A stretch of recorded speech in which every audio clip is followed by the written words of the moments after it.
కోరిన కోర్కెలు తీర్చే స్వామిగా పూర్ణానందపేట శ్రీ కోదండరామ శ్రీ దాసాంజనేయ స్వామి ప్రాచుర్యం పొందారని స్వామివారి భక్తులు హజరత్తయ్య గుప్తా ధర్మారావు తెలిపారు. నేడు హనుమాన్ జయంతిని పురస్కరించుకుని దేవాలయంలో ప్రత్యేక పూజలు అర్చనలు చేశారు. భక్తులు పెద్ద సంఖ్యలో పాల్గొన్నారు. పూర్ణానందపేట శ్రీ కోదండరామ శ్రీ దాసాంజనేయ స్వామివార్ల దేవస్థానం నందు శ్రీ హనుమాన్ జయంతి వేడుకలు ఘనంగా నిర్వహించారు. ఈ సందర్భంగా ఆలయాన్ని సుందరంగా తీర్చిదిద్దారు. ఉదయం 5 గంటల నుండే స్వామివారికి విశేష నాగవల్లి దళ అర్చనలు, అభిషేకాలు, సాధారణ అర్చనలు శాస్త్రోక్తంగా నిర్వహించారు. ఎన్నో ఏళ్లుగా భక్తుల కోర్కెలు తీర్చే ఆంజనేయ స్వామిగా ఈ దేవాలయం ప్రాచుర్యంలోకి వచ్చిందని భక్తులు తెలిపారు. గత 33 ఏళ్లుగా ప్రతి మంగళవారం దేవాలయాన్ని సందర్శించి స్వామివారిని దర్శించుకుంటున్నారు అన్నారు. ఈ రోజు సాయంత్రం మల్లెపూలతో అలంకారం చేసి 21 సార్లు హనుమాన్ చాలీసా పఠనం కార్యక్రమం ఉంటుందని తెలిపారు. ఈ కార్యక్రమాల్లో భక్తులు విశిష్ట సంఖ్యలో పాల్గొని స్వామివారి కృపకు పాత్రలు కావాలని ఆయన ఆహ్వానించారు.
ఆంజనేయం మహావీరం బ్రహ్మవిష్ణుం శివాత్మకం తరుణార్క ప్రభో శాస్త్ర రామదూతం నమామ్యహం.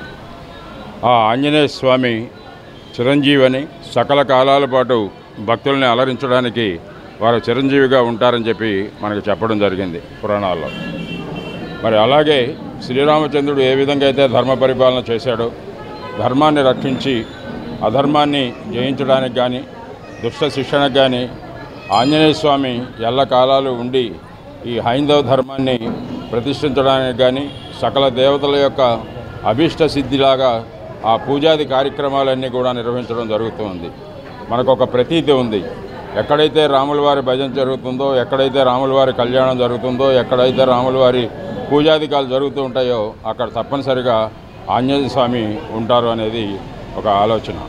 మరి ఈ పూర్ణానందపేట ఏలూరు లాకుల వద్ద ఉన్నటువంటి ఈ ప్రాంగణంలో దాదాపుగా 50 సంవత్సరాల క్రితం వెలసినటువంటి ఈ ఆంజనేయ స్వామికి ప్రతి సంవత్సరం కూడా క్రమం తప్పకుండా ఈ హనుమజ్జన్నం కార్యక్రమాలు కానివ్వండి, ఇతరత్ర అనేక అంశాలు ఇక్కడ జరుగుతూ ఉన్నాయి. ఇదే ఆలయ ప్రాంగణంలో సీతారాముల ఆలయం, అలాగే వెంకటేశ్వర స్వామి గుడి, పద్మావతి గుడి, అలాగే బాలసుబ్రహ్మణ్యం, బాల త్రిపుర సుందరి, శివుడు ఇత్యాది విగ్రహాలన్నీ కూడా ప్రతిష్ఠించి కార్యక్రమాలు చేయడం జరుగుతుంది. ఆదిలో కేవలం ఆంజనేయ స్వామి విగ్రహం మాత్రమే ఉండేది. తదనంతరం ఇవన్నీ డెవలప్ చేయటం, బయట గాలిగోపురం ఇవన్నీ కట్టించడం ఇవన్నీ కూడా జరగడం జరిగింది. అలాగే ఈరోజు ఉదయాన్నే ఇటువంటి పూజాది కార్యక్రమాలు, భక్తుల యొక్క కోరికలు తీర్చేటువంటి కార్యక్రమాలన్నీ పెట్టడం, సాయంత్రం హనుమాన్ చాలీసా పఠనం కార్యక్రమం కూడా ఇక్కడ జరుగుతుంది. శ్రీలక్ష్మీ వల్లవారంభాం వికనోమి మధ్యమాం అస్మదాచార్య పర్యంతాం వందే గురు పరంపరాం. ఈరోజు స్వామివారికి హనుమ జయంతి సందర్భంగా విశేష పూజ జరిగింది. మొదటి సహస్రనామం కార్యక్రమం జరిగింది. తదనంతరం హారతి మంత్రపుష్పం జరిగింది. ఈ కార్యక్రమం ఈరోజు చాలా శుభదినం, శ్రీ హనుమ జయంతి. ఈ పూర్ణానందంపేటలో ఉన్నటువంటి ఈ టెంపుల్ చాలా విశిష్టమైన టెంపుల్.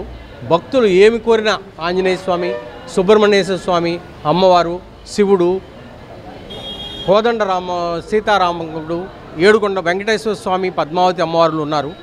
ఇక్కడ ఏ భక్తుడు వచ్చి కోరిక నాకు ఈ కార్యక్రమం కావాలి అనుకుంటే తప్పనిసరిగా జరుగుతుంది.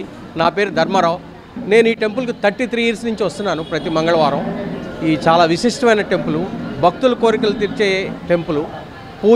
పూజా విధానం అంతా చాలా చాలా స్వచ్ఛంగా చాలా చక్కగా చేస్తారు. ఇక్కడ ఏమీ హుండీ ఉండదండి. కొన్ని చోట్ల వేరు, ఇక్కడ రూపాయి వేసిన వాడికి 100 రూపాయలు వేసిన వాళ్ళు కూడా ఒకే రకంగా పూజ చేస్తారు ఇక్కడ పూజారులు. చాలా గొప్ప విషయం. ఒకసారి మీరందరూ ఇక్కడ మన చుట్టుపక్కల ఉన్న వాళ్ళ ప్రతి భక్తుడు వచ్చి ఈ స్వామిని దర్శించుకుంటే వాళ్ళ కష్టాలు, వాళ్ళ సుఖ సంతోషాలు బాగుంటారని కోరుకుంటూ సెలవు తీసుకున్నాను. Thank you.